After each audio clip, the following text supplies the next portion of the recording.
Hello and welcome to the award-winning podcast of PRSA, the Houston chapter. We are PRSay, and I'm your host, Veronica Sofer. So excited to be here with you because I have an opportunity to introduce you to yet another one of our fantastic members here in the Houston chapter. So before I bring on my guest, just a couple of housekeeping rules and tips for you. If you have not already, let us know where you're checking in from. If you're watching on YouTube or Facebook, drop us some comments. We want to hear from where you're tuning in and on what platform you're checking us out on. If you are listening on the podcast, make sure you hit subscribe. We don't want you to miss any episode of PRSay because we're constantly introducing you to new members because our focus is getting to know each other so that we can have a really robust network here in the Houston chapter of PRSA. So with that, I'm going to go ahead and bring on our guest. We have the amazing Jordan Rice joining us. Hello and welcome. Hi, thank you so much for having me. I'm excited to chat. Awesome. Well, Jordan, you're coming to us with a really amazing background of strategic communications, some political communications. You've got experience in the nonprofit, agency, and government sector. So I can't wait to learn more about you. Just so excited about having you on. Yeah, thank you. No, excited to talk about it. So tell us a little bit about your background. What got you into comms? Because you Sure. clearly you took a couple of different paths along the way, but what directed you right to where you're at right now? Yeah, absolutely. So I studied political communications at the University of Texas in Austin, which was a great place to do that because I had the opportunity to also work in the Texas Capitol while I was there.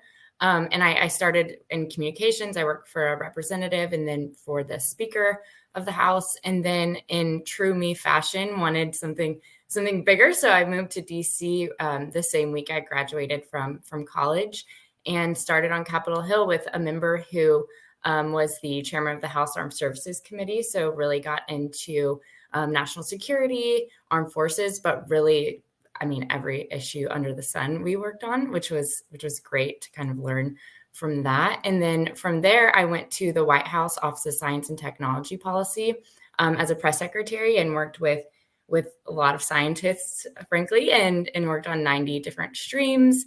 But again, in true me fashion, moved across the country again to Santa Monica, California, where I worked for a nonprofit in the veterans and first responders space. And now I'm back in Houston and I've been working for an agency out of DC remotely while here. But happy to be back where my roots are and trying to get more involved in the Houston community, which has been really fun and so many different characters of people, which I love about Houston. So yeah. Oh, for sure. And our chapter is great because we've got folks in all of the different spaces that you mentioned, plus oil and gas, plus education, plus healthcare. So you really get a breadth of knowledge when you're at our events. And so tell me, what are some of the I would say similarities in the political space? Because we're not in Austin, a lot of us who have worked in government space are quasi-governmental, like roads or infrastructure or maybe transportation or something like that. But there's probably a lot of similarities in the different spaces you have been in. Tell us a little bit about that. Yeah, absolutely. And I've actually talked to other PRSA members about this. I think as much as we don't want to admit it, the government touches so much and covers so much of what we do every day and what companies have the ability to do. So having that understanding of what the government touches, what politics have to do with the day-to-day news, especially, can affect any company. Oil and gas in particular is something that I know a lot of people in Houston are focused on, and the energy sector in general. Which is so affected by the government and what the government is talking about.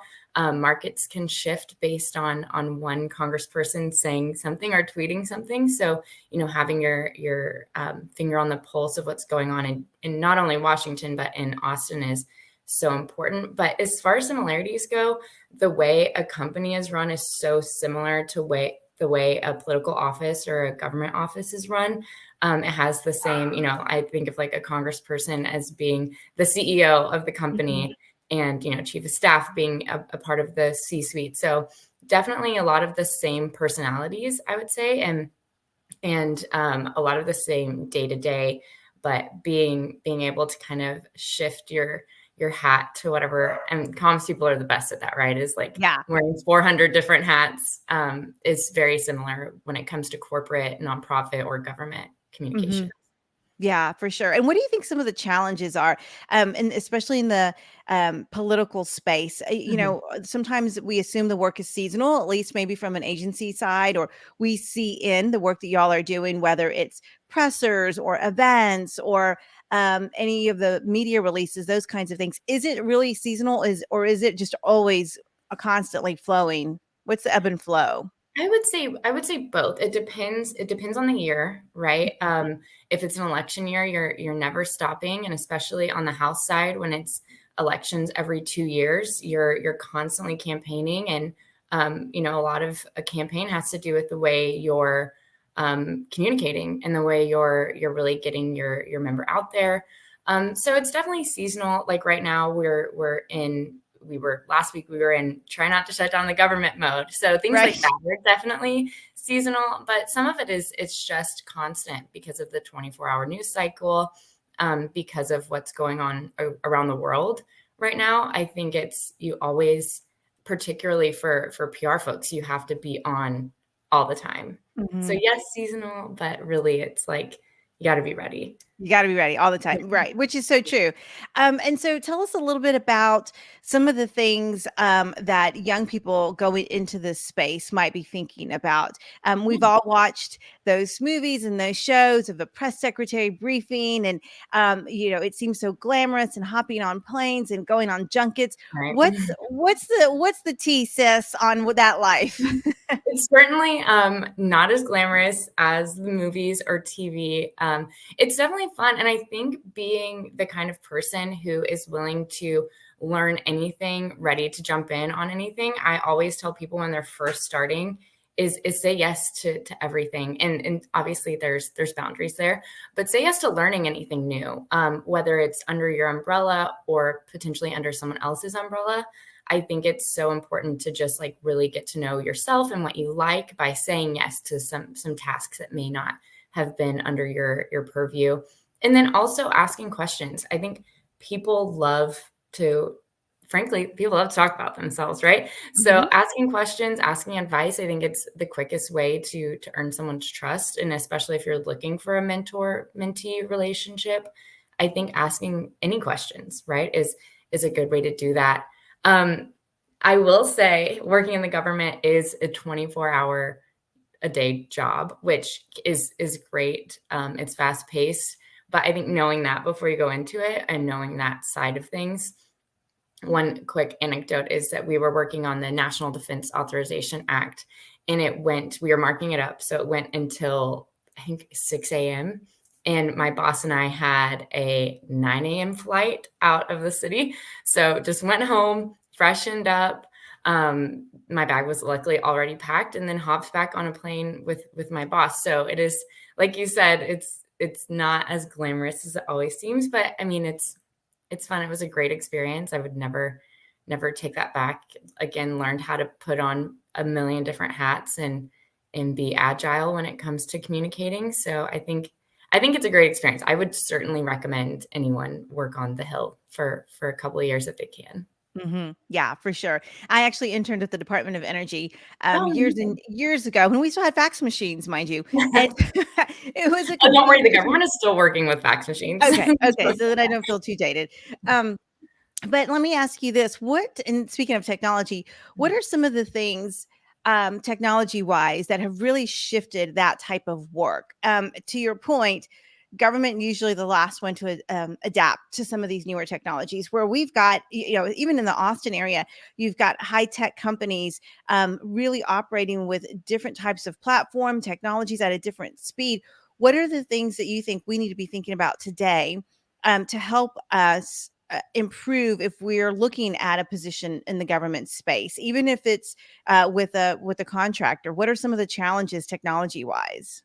Yeah, I mean, the government, like you said, is always really behind when it comes to technology. For example, I was at the White House during COVID, and we couldn't be on Zoom. We had to be off camera for everything because of certain rules and regulations, and that may have changed now, but we were so behind, trying to connect with people around the world to help some of these problems that we were facing because of COVID, but we couldn't be face to face, So that's one thing that was really behind. But I would say coming in with ideas and understanding of, and not to, I'm sure everyone thinks the same thing, but having an understanding of AI, how that can affect your boss or your company or the agency maybe that you're working for, whether you get to use AI in the Yeah. government or not. Yeah. I think having an understanding of it is so important because especially in the PR space, it is scary what people can do sometimes with AI, or we've seen deep fakes of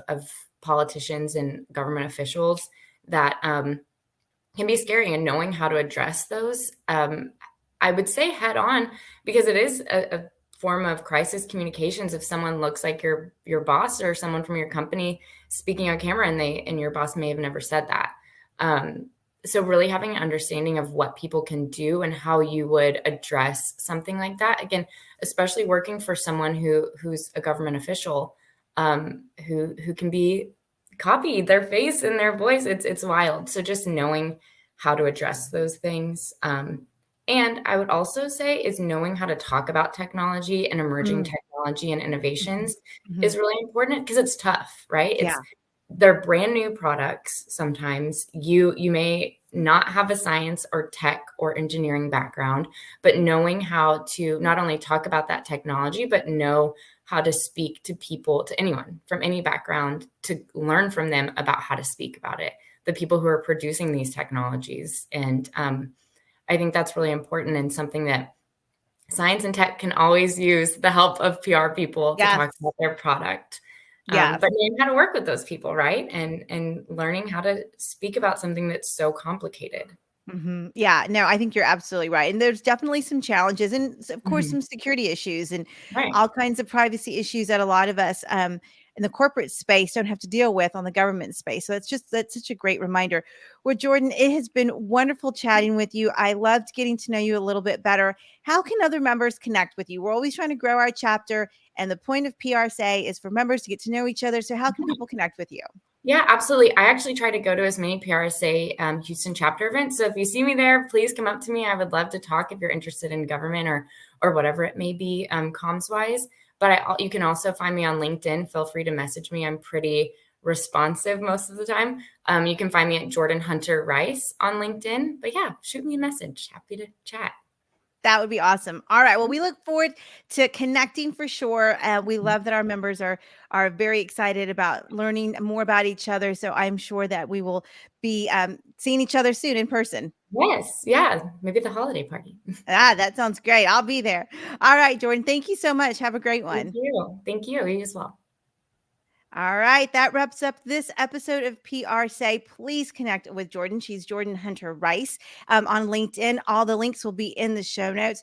Great insight, great similarities that we talked about in the different spaces that we're in. At the end of the day, as strategic communicators, we are all about networking and making sure that we are providing amazing communication, media support, event support for our clients. So thank you to Jordan for sharing her insights.